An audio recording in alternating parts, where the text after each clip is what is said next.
À tout le monde ici, c'est Réponse biblique au corps. Bon, non, Matthieu, alias Réponse biblique, voilà. Donc aujourd'hui, je voudrais parler, mais avant que je commence, je voudrais déjà introduire le sujet. Le sujet, imaginez que vous avez une voiture, la plus belle voiture que vous pouvez avoir. Mais qu'est-ce qu'il faut pour faire marcher cette voiture? Ben, il y a beaucoup de choses, mais en principal, ce qu'il faut faire, ce qu'il faut avoir pour faire marcher cette voiture, il faut plutôt de l'essence, ou du diesel, bon, tout dépend de la voiture que vous avez. Mais sans le diesel ou sans de l'essence, sans le carburant, la voiture elle ne veut pas sortir, même si c'est une Rolls-Royce, à moins que c'est une voiture électrique, bon, mais sans le jus, sans électricité ou de carburant, la voiture ne veut pas fonctionner.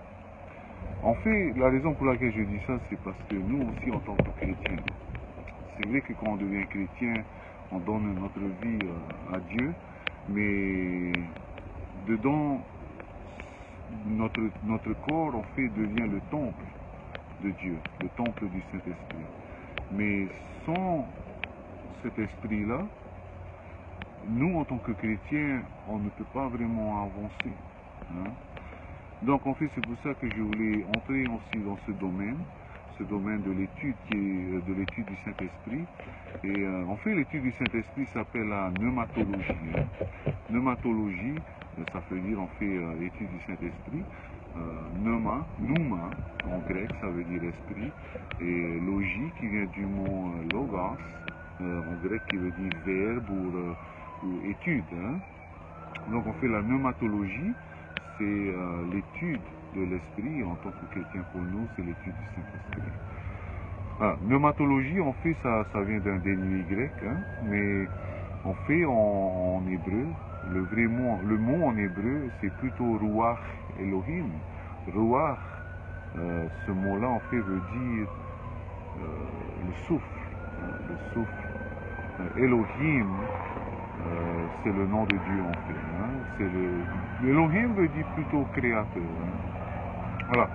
Donc, ce domaine-là, on va entrer dans le domaine de la pneumatologie, qui est l'étude du Saint-Esprit. Mais pourquoi il faut étudier le Saint-Esprit? Comme je vous ai dit, le Saint-Esprit, c'est le carburant, c'est lui qui va faire marcher notre vie spirituelle, c'est le Saint-Esprit qui va faire marcher une église. Sans le Saint-Esprit, notre vie spirituelle ne peut pas vraiment fonctionner. Donc il faut connaître, non seulement il faut mettre le carburant dans la voiture, mais il faut savoir quel carburant il faut mettre dans la voiture. Donc il faut vraiment connaître cela. Bon, actuellement, c'est vrai que le Saint-Esprit, dans ce monde, malgré tout ce qui se passe dans ce monde, les malheurs avec l'État islamique, les trucs de terreur, déjà on pouvait voir hier il y avait une fusillade là-bas à Las Vegas, c'était ici, et donc on pouvait voir cela, mais c'est le Saint-Esprit on verra plus tard que c'est le Saint-Esprit qui convainc les cœurs pour s'approcher de plus en plus de Jésus. Donc le Saint-Esprit, c'est la personne la plus importante pour l'instant, la personne la plus importante présente sur cette terre, le plus importante que l'ONU, l'Organisation des Nations Unies, est plus importante que le G7, les 7 plus grandes puissances du monde, est plus importante que tous les philosophes et les psychiatres qu'on ensemble, est plus important. Le Saint-Esprit, comme il est Dieu déjà, ça veut dire qu'il a déjà toutes les connaissances. Et c'est vraiment le Saint-Esprit qui va agir et qui va convaincre les cœurs.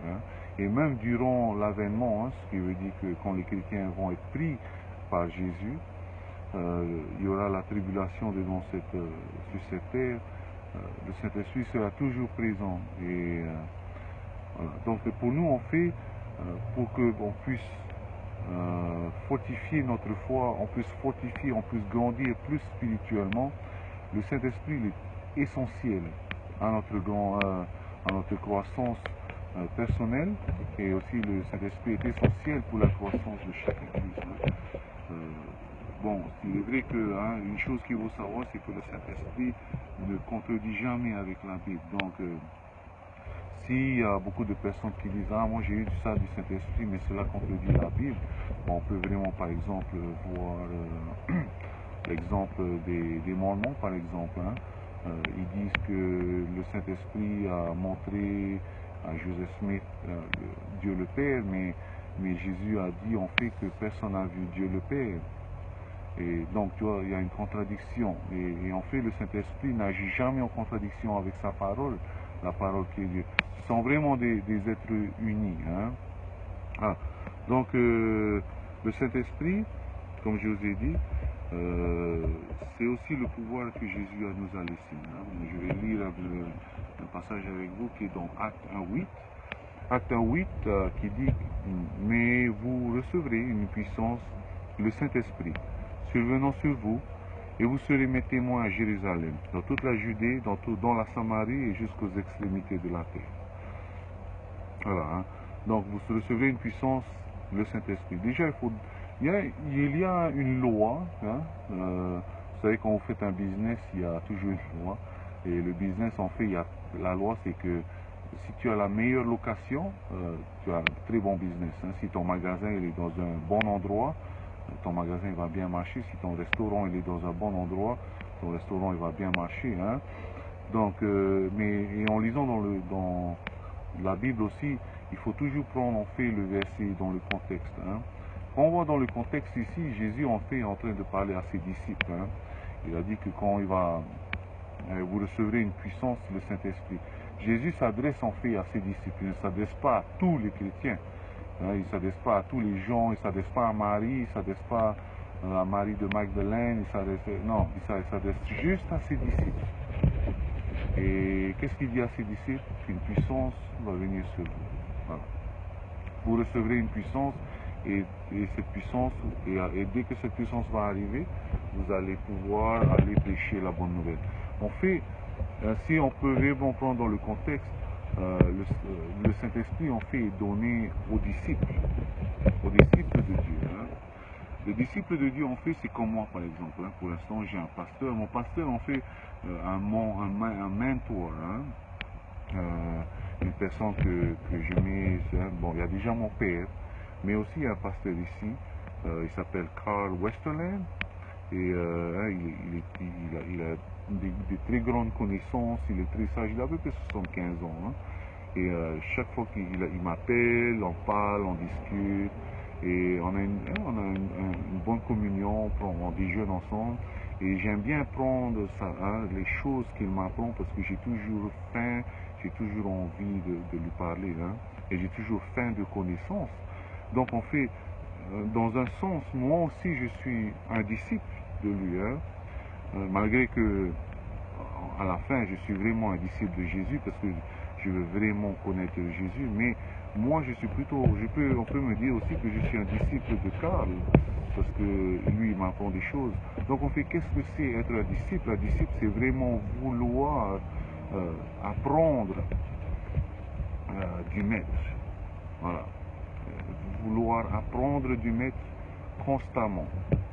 Un disciple, c'est pas juste je vais là et après je vais oublier. Non, non, non. Comme un sport où tu vois la rame par exemple, ils veulent toujours se perfectionner. Ils veulent savoir comment il faut faire sur les vagues, ils veulent savoir comment la meilleure façon pour ramer, la position de la rame. Ils veulent devenir plus forts, ils veulent devenir plus endurants. Voilà. Donc en fait, ils ont toujours cette passion et ce feu pour pouvoir apprendre de plus en plus cet art qui est la rame. Et en fait, être disciple de Jésus, c'est dans le même contexte, c'est la même chose. On veut toujours s'améliorer et connaître plus Jésus, parce qu'en fait, dès qu'on devient chrétien, qu'est-ce que c'est en fait que vous vous souvenez du voleur à la croix, le voleur à la croix, il a dit Seigneur, quand tu iras dans ton royaume, souviens-toi de moi. Qu'est-ce qu'il a fait? En lui disant cela, il a juste dit que il a reconnu que Jésus était un roi, parce qu'il a dit quand tu iras dans ton royaume,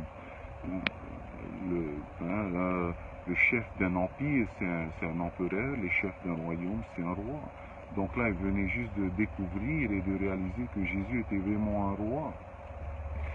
Et donc, non seulement en devenant chrétien, on entre dans le royaume de Dieu, mais il faut connaître le roi aussi. Et en fait, cette passion de connaître le roi est très importante. Il faut vouloir connaître ce roi. Et cela plaît en fait à notre roi de vouloir le connaître plus et plus. Et quand vous voyez, quand Dieu il a créé Adam et Ève, il n'a pas créé Adam et Ève juste pour travailler la terre et faire ce qu'ils veulent. Non, il a créé Adam et Ève pour vraiment avoir une communion, une relation intime avec eux. Il voulait discuter. C'est pour cela en fait qu'il a créé les êtres humains à son image. Voilà. Donc, juste pour revenir, c'est que vraiment ce pouvoir de cet esprit est donné plutôt aux disciples. Je ne dis pas que le Saint-Esprit n'est pas dans tous les chrétiens. Il y a vraiment une distinction entre être baptisé du Saint-Esprit et être rempli du Saint-Esprit. Je crois plutôt que quand on devient chrétien, notre corps devient le temple du Saint-Esprit, c'est-à-dire que le Saint-Esprit est en nous. C'est comme si on boit un verre d'eau et que l'eau est en nous et on transporte, on devient un récipient de cette eau. Mais être baptisé du Saint-Esprit, c'est-à-dire c'est vraiment recevoir cet esprit, c'est vraiment plonger dans une piscine du Saint-Esprit. Voilà. Donc on fait, les disciples, eux, sont plus, ce sont les disciples, eux, qui peuvent être baptisés du Saint-Esprit parce qu'en fait, quand on est disciple, qu'est-ce que c'est en fait? Quand on est disciple, ça veut dire que, en fait, on réalise qu'on n'est rien et que Dieu est tout. On réalise que on est maniable, on réalise que on peut tout avoir et vraiment que notre niveau est bas. Et on fait ce qui revient un peu comme Ésaïe par exemple, Ésaïe 64, verset 8. Cependant, ô Éternel, tu es notre Père, nous sommes l'argile et c'est toi qui nous as formés. Nous sommes tous l'ouvrage de tes mains. Jésus, Dieu est le potier et nous sommes l'argile. Et il faut se laisser façonner par le Saint-Esprit. Et si le Saint-Esprit n'arrive pas à nous façonner, le Saint-Esprit ne peut pas nous utiliser. Si vraiment un bout de bois ne veut pas, imaginez qu'un bout de bois est vivant et que ce bout de bois, c'est la tête, et il est têtu, tout ça. Et il ne veut même pas se laisser sculpter pour faire une guitare, par exemple. Le bout de bois n'aura jamais atteint le but qu'il aura de jouer de la bonne musique. Et c'est la même chose pour nous. Nous sommes des êtres vivants et le but de notre vie sur cette terre, c'est vraiment de plaire et de glorifier Dieu. Et pour devenir un instrument de Dieu, en fait, il faut laisser faire le Saint-Esprit nous faire grandir spirituellement. Si on ne veut pas grandir spirituellement, si on veut vraiment, on veut garder notre moi et on ne veut pas laisser le Saint-Esprit sculpter notre vie. Sculpter notre vie, je dis par là, moins d'orgueil, plus de patience, plus gentil, des mots plus tendres, par exemple, moi j'étais une personne assez nerveuse, j'étais un mec assez macho aussi, mais avec le Saint-Esprit a pu mettre dans ma vie mon épouse et là j'ai vraiment connu ce que c'était la patience, être tendre, voilà. Et tout ça c'est l'œuvre du Saint-Esprit parce que le Saint-Esprit veut des gens comme ça. Et en fait, en faisant cela, je comprends plus qu'est-ce que le but du Saint-Esprit, le but du Saint-Esprit dans notre vie. Voilà. Donc on fait, dans Ésaïe 64:8, cependant, ô Éternel, tu es notre Père, nous sommes l'argile et c'est toi qui nous as formés. Nous sommes l'ouvrage de tes mains. Voilà. On fait, c'est comme si on est un bateau, il faut laisser le Saint-Esprit nous faire souffler dans nos voiles du mieux, là où il veut. Voilà. Et c'est vraiment le but de notre vie, se laisser faire par Jésus se laisser faire par Dieu pour qu'on puisse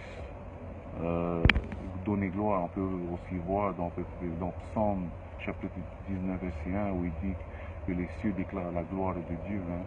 En fait, les cieux, qu'est-ce qu'ils ont à faire? C'est juste de briller, c'est juste d'être grand, mais ils font ce qu'ils doivent faire pour refléter la gloire de Dieu. Et nous aussi, on doit refléter la gloire de Dieu. Nous sommes des êtres que Dieu a créés. Et le seul moyen de pouvoir donner gloire à Dieu, c'est vraiment se laisser sculpter, se laisser façonner par le Saint-Esprit. Voilà. Hein? Donc on fait, voilà, hein, juste pour résumer, c'est simple. Il faut prier, il faut demander à Dieu sa volonté, que sa volonté s'accomplisse dans notre vie. Et il faut laisser guider le Saint-Esprit. Et il y a juste un manuel, hein, c'est vraiment la Bible. Et il faut rechercher ce que vraiment Dieu veut pour notre vie et demander à Dieu de changer notre cœur. Hein. Voilà. Donc c'est tout pour la première leçon sur le Saint-Esprit. Et voilà, que Dieu vous bénisse. Hein.